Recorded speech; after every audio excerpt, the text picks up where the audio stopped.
Blood کرنے کے لیے بھی ہیوی انویسٹمنٹس کی. ایسا سسٹم جو کہ دنیا کے بہترین سسٹمز کے ساتھ کمپیٹ کر سکے، جس میں امپرووڈ ٹیچر ٹریننگز اور ہائی سٹینڈرڈز کے اسکول اور یونیورسٹیز کی تعمیر شامل ہے. اس نے میرٹ بیسڈ اسکالرشپس بھی انٹروڈیوس کروائے تاکہ تمام قسم کے اسٹوڈنٹس اپنے بیک گراؤنڈ سے قطع نظر کوالٹی ایجوکیشن حاصل کر سکیں. بہت سی ملٹی نیشنل کمپنیز جیسے کہ فلپس آف نیدرلینڈز، رولائے آف جرمنی، ٹاٹا آف انڈیا اور سیکو اور یوکوگاوا الیکٹرک آف جاپان کے ساتھ پارٹنرشپ کی بنیاد پر گورنمنٹ نے انڈسٹریل ٹریننگ سینٹرز قائم کیے، جن میں نوجوانوں کو پریسیجن انجینئرنگ اور میکینیکل ٹولز کا استعمال پڑھایا جاتا. اسکولوں میں سائنس اور میتھمیٹکس پر فوکس کیا جاتا. سنگاپور اپنے برائٹسٹ اسٹوڈنٹس کو ویسٹ کی ایلیٹ یونیورسٹیز میں پڑھنے کے لیے بھی بھیجتا ہے. ایجوکیشن پالیسیز کو اکنامک ڈیولپمنٹ کے لیے ایک ڈرائیونگ فورس قرار دیا گیا، اور آج اکانومی کی ہائیلی انڈسٹریلائزڈ نیچر یہ سجیسٹ کرتی ہے کہ ان پالیسیز نے یقیناً اپنا ایم اچیو کیا ہے. لی کوان یو نے کرپشن کو سنگاپور کے ایک سگنیفیکنٹ پرابلم کے طور پر ریکگنائز کیا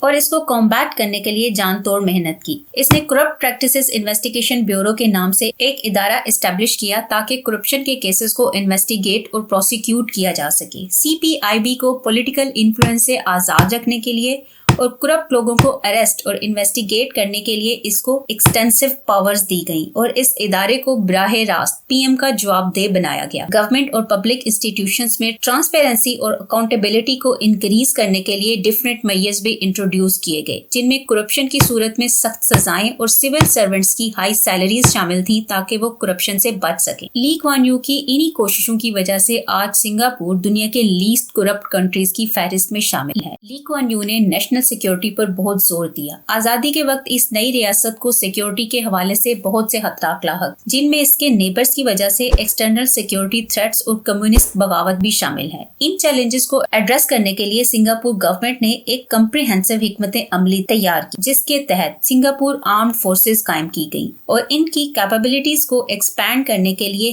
ہیوی انویسٹمنٹس کی گئیں، جس میں کانسکرپٹ آرمی کی کریشن اور ایڈوانسڈ جنگی ساز و سامان شامل ہیں. گورنمنٹ نے انٹرنل سیکیورٹی تھریٹ سے نپٹنے کے لیے ویل ایکوپڈ اور ویل ٹرینڈ پولیس فورس بھی ڈیولپ کی. لی کوان یو نے مینڈیٹری کانسکرپشن کی پالیسی بھی امپلیمنٹ کی، جس کے تحت تمام میل سٹیزنز اور پرماننٹ ریزیڈنٹس کا 2 سال کے عرصے کے لیے آرمڈ فورسز میں سرو کرنا لازمی قرار دیا گیا. اس پالیسی نے بھی سنگاپور کی آرمی کو اسٹرانگ کرنے کے لیے امپورٹنٹ رول پلے کیا. سنگاپور میں موجود کلچرل ڈائیورسٹی کے بارے میں ہم آپ کو بتا چکے ہیں. انڈیپینڈنس کے بعد لی کوان یو یہ جانتے تھے کہ یہ کلچرل ڈائیورسٹی سنگاپور کے لیے ایک اسٹرینتھ ثابت ہو سکتی ہے، لیکن ایٹ دا سیم ٹائم اتنے ڈفرینٹ کلچرز، ریلیجنز اور لینگویجز کو مینیج کرنا ایک چیلنجنگ ٹاسک تھا. اس ایشو سے ڈیل کرنے کے لیے لی کوان یو نے بہت سے اقدامات کیے. سب سے پہلے انہوں نے ایک کامن اور نیشنل آئیڈینٹی کو پروموٹ کیا، جس میں کلچرل اور ایتھنک آئیڈینٹیز سے پہلے نیشن کی طرف لائلٹی پر ایمفسائز کیا گیا. ڈفرینٹ ایتھنک گروپس کے درمیان ان ایکوالٹیز کو ایڈریس کرنے کے لیے بھی پازیٹیو اقدامات کیے گئے، جن کے ذریعے مائنورٹیز کو بھی میجورٹیز جیسی اپرچونٹیز فراہم کی گئیں. انتہا پسند نظریات سے بچنے اور سماجی ہم آہنگی کو برقرار رکھنے کے لیے اشتعال انگیز مذہبی اور نسلی نظریات کے خلاف بہت سخت قوانین نافذ کیے گئے. اس کی انہی پالیسیز نے سنگاپور میں ایک اسٹرانگ اور ڈائیورس سوسائٹی قائم کرنے میں بہت ہیلپ کی. لی کوان یو کی لیڈرشپ اور ویژن نے سنگاپور کی ٹرانسفارمیشن میں ایک کروشل رول پلے کیا ہے. اس کی لیڈرشپ اور پالیسیز دنیا کے ان تمام ممالک کے لیے ایک مثال ہیں جو کہ آج بہت برے حالات سے گزر رہے ہیں کہ کیسے ایک سچی قیادت ایک ملک کو فشنگ ولیج سے ایشین ٹائگر بنا سکتی ہے.